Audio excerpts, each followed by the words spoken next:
తన 100 రోజుల పరిపాలనలో వరదలు, ఆడపిల్లల మీద రేపులు, వైఎస్ఆర్సీపీ వాళ్ళని మర్డర్ చేయటం, నరికి చంపటం, వాళ్ళ మీద తప్పుడు కేసులు పెట్టి ప్రజలకు ఇచ్చిన ఏ హామీ నెరవేర్చలేదు. కాబట్టి ప్రజల్లో తనకొస్తున్న చెడ్డ పేరుని డైవర్ట్ చేయడానికి డైవర్షన్ పాలిటిక్స్ లో ఈరోజు వెంకటేశ్వర స్వామిని కూడా చంద్రబాబు నాయుడు గారు వదలలేదనేది మనకు స్పష్టంగా కనిపిస్తోంది. ఎందుకంటే ఆయనకి ఎప్పుడు అలవాటు, ఎప్పుడెప్పుడు ఆయనకి చెడ్డ పేరు వస్తుందో అప్పుడు ఏదో ఒక ఇష్యూని ఆయనే క్రియేట్ చేస్తాడు. దాన్ని తన వర్గీయులతో పబ్లిసిటీ చేయటం, దాని మీద డిస్కషన్లు చేసి ఎదుటి వాళ్ళ మీద నిందలు వేయటం ఆయనకు అలవాటే. కానీ ఈ రోజు మీరు చూస్తే సాక్షాత్తు టీటీడీలో తిరుమల లడ్డూ మీద ఇంత దిగజారుడుతనంగా చంద్రబాబు నాయుడు గారు మాట్లాడతారని ఎవరు ఎక్స్పెక్ట్ చేయలేదు. ఈ రోజు ఆయన మాట్లాడాక ప్రతి ఒక్కరు కూడా చీ కొట్టడం మనం గమనిస్తూనే ఉన్నాం. ఎందుకంటే సాక్షాత్తు చంద్రబాబు నాయుడు గారి కొడుకే చెప్పాడు టీటీడీలో ముఖ్యమంత్రికి ఎటువంటి సంబంధం ఉండదు అని. అలాంటప్పుడు జగన్మోహన్ రెడ్డి గారు ఏదో దగ్గరుండి తిరుపతి లడ్డూలో యానిమల్ ఫ్యాట్ని మిక్స్ చేయించినట్టుగా ఆయన ఈరోజు ఆరోపించడం ఎంతవరకు సబబని నేను అడుగుతున్నాను.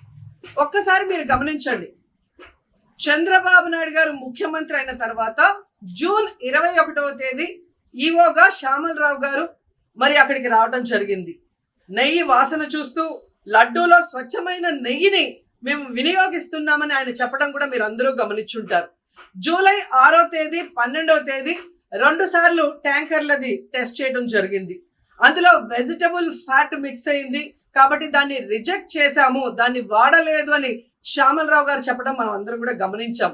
అలాంటిది 2 నెలల తర్వాత ఇప్పుడు చంద్రబాబు నాయుడు టీటీడీకి సంబంధించిన దాన్ని టీడీపీ ఆఫీసులో ప్రెస్ మీట్ పెట్టి ఇలా యానిమల్ ఫ్యాట్ కలిసింది అని ఒక నింద వేసినప్పుడు దాన్ని సమర్థిస్తూ మళ్ళీ శ్యామలరావు గారితో ప్రెషర్ పెట్టి ప్రెస్ మీట్ పెట్టించి ఎలా మాట్లాడిచ్చారో మీ అందరూ కూడా గమనించారు.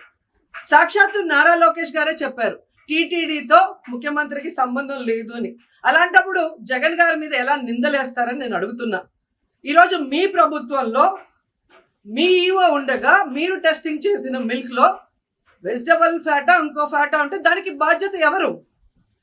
శ్యామలరావు గారా, లేదా ప్రభుత్వంలో ఉన్న చంద్రబాబు నాయుడు గారా, లేదా ఎవరు టీటీడీ బోర్డులో ఉన్న మెంబర్సా? సో ఇది ఒకసారి మనం ఆలోచించాల్సిన విషయం. అంటే ఈవో గారు తాను జాయిన్ అయినప్పుడు ఏం చెప్పాడు, ఈరోజు చంద్రబాబు నాయుడు ప్రెషర్ పెట్టాక ఏం చెప్పాడు అనేది భక్తులందరూ కూడా గమనించాల్సిన విషయం.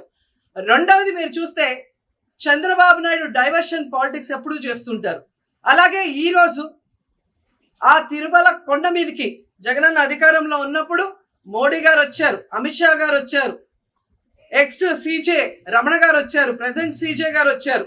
అంతెందుకు చంద్రబాబు నాయుడు ఫ్యామిలీతో సహా వెళ్ళాడు, పవన్ కళ్యాణ్ గారు వెళ్ళారు. లడ్డూలో ఏమాత్రం రుచి తేడా ఉంటే ఆ రోజే వాళ్ళు కంప్లైంట్లు ఇచ్చుంటారుగా, ఎందుకు కంప్లైంట్లు ఇవ్వలేదు?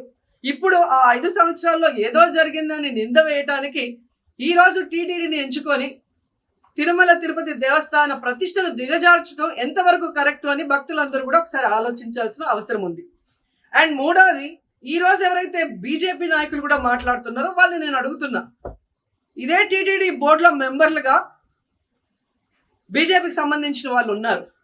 మరి ఆ రోజు తప్పు జరిగితే వీళ్ళందరూ ఎందుకు మోడీ గారికి అమిత్ షాకి ఇన్ఫార్మ్ చేయలేదు, ఎందుకు దీని మీద చర్యలు చేపట్టలేదు అనేది నేను అడుగుతున్నా. అలాగే ఈరోజు తెలుగుదేశం పార్టీ అధికార పార్టీలో ఉన్న వేమిరెడ్డి ప్రశాంతి గారు ఆ 5 సంవత్సరాల కాలంలో ఈ పర్చేసింగ్ కమిటీలో 5 సంవత్సరాలు ఉన్నారు. అలాగే ఇప్పుడు మంత్రిగా ఉన్న పార్థసారథి గారు కూడా పర్చేసింగ్ కమిటీలో ఉన్నారు. మరి వాళ్ళని విచారించండి అండి, ఆ బోర్డు మెంబర్లందరినీ బయటకు వచ్చి మాట్లాడమని చెప్పండి, తప్పు జరిగిందా లేదా.